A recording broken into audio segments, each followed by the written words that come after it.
Anti-Israeli and pro-Hamas demonstrations continue to embroil college campuses nationwide as university officials grapple with a crisis really of their own making.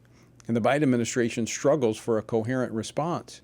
As these demonstrations show no sign of slowing, many have questioned the source of the protesters' outside funding. Is this an orchestrated effort?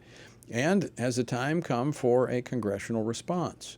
Joining me now to discuss this is Congressman Tim Walberg. He serves on the House Committee on Education and the Workforce and the Energy and Commerce Committee in the House. He represents the 5th Congressional District of Michigan. Congressman Walberg, welcome back to Washington Watch. Good to see you today.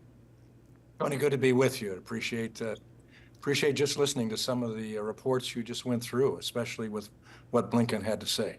That was an encouraging statement from this administration that seems to have been backing away from Israel.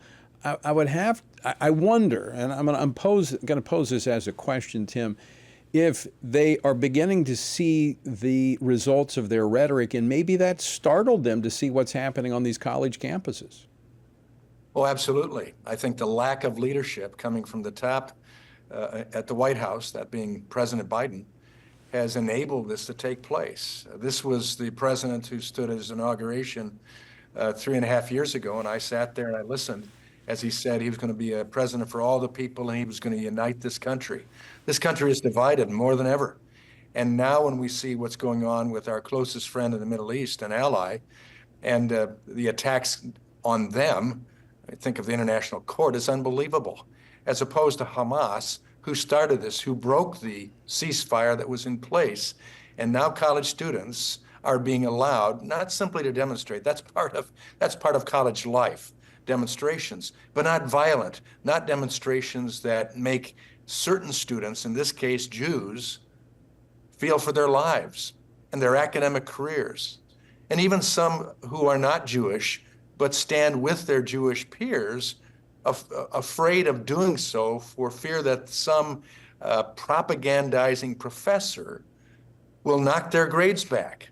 It's an atrocious time on campus. It has to stop. We teach our kids from the earliest age that they're supposed to obey the authorities, starting with their parents. Why aren't we doing that right now in saying that rules and laws ought to be followed and the police don't have to come in and break up the fights that are going on? Congressman, this is not the first example where we've seen college administrators in many ways almost really fostering an environment for this type of lawlessness. But last week, House Speaker Mike Johnson, along with some of your colleagues, visited Columbia University, where they said Congress should consider the billions of dollars in taxpayer money that flow to these universities if the university administrations cannot get their acts together. Your thoughts on that? Absolutely. I think that's the only tool that we have that might get their attention. That's removing funds. We can't get them in other ways. We've had presidents of universities in front of our committee, starting with 3 of the most egregious examples initially that went on, with MIT and with Penn. And now we have Columbia that comes into perspective, and there's a total lack of leadership there, unwilling to follow the rules from the get-go. And now we have it escalating all across the country. I appreciate some presidents of universities, and I fear saying the name of some in my own state that I've had communications with recently, within the last several days, who have significantly stood up and said, we have rules in place that we're going to follow. We're not going to divest as the students are asking us to do. We are expecting to have a graduation commencement program, especially for students who, in many cases, didn't have their high school commencement because of COVID. Now, if these ruffians and these instigators, many of which are coming from outside the campus and pulling students in, have their way, these students won't have commencements. And more importantly, they're not having education. So why put federal dollars behind education programs that aren't educating our students, but rather are propagandizing them to be not only anti-Israel and anti-Semitic, but anti-American as well? That's a danger, and that's something that can't be allowed under First Amendment liberties. Yeah, I just want to point out, you made reference to some of the other college presidents. It was one of the hearings, multiple hearings, that the House Education Committee had that actually led to results. So for those that want to say, well, what are the Republicans doing? These hearings delving into these issues do have effect. We've seen the pressure put on some of these institutions as a result of the statements made by its leadership. I want to ask you along those lines, Congressman Walberg.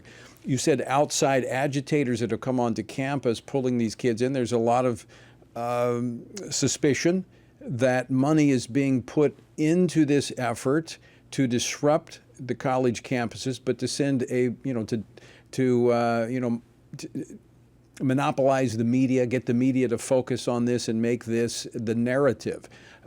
Is there a chance that Congress might look into the funding and where, if there's some kind of illegal funding taking place? Yeah, I think we have to do that as well. We know that there's propaganda that's coming in from Russia, from China, and certainly from Iran. When Iran says that Israel is the little Satan and the United States is the big Satan, and both should be wiped off the face of this earth, we ought to believe them that they will do what is necessary to break us down. Now, they know that they're not going to break down Israel. Netanyahu and the Israelis are going to stand and fight as they have. They're going to push back against the international courts. But if they can break down America from the inside, what a great victory that could be. And I certainly think that that is part of what's going on right now, Tony, that Iran and other instigators of breaking down the greatest country ever known on the face of this earth because of our freedom, our constitutional democracy that's in place, that if they could do it through this on the college campuses, breaking down the families, breaking down our morality, breaking down the areas of education that are supposed to be fostering this great entity that's called the United States, then they've won the course. Yeah. We have to keep our eyes open. Well, Congressman Tim Walberg, I want to encourage you to continue doing what the Republicans in the House have been doing, shining a light on this. You might not have the authority to stop it, but you can create the pressure by exposing it. And I believe you are spot on with your analysis. So all I can say, Congressman, is go get them. Bring us the facts. We can show America and create that pressure. Tim, always great to see you. Thanks so much for joining us. Great to see you, and thanks for getting the message out.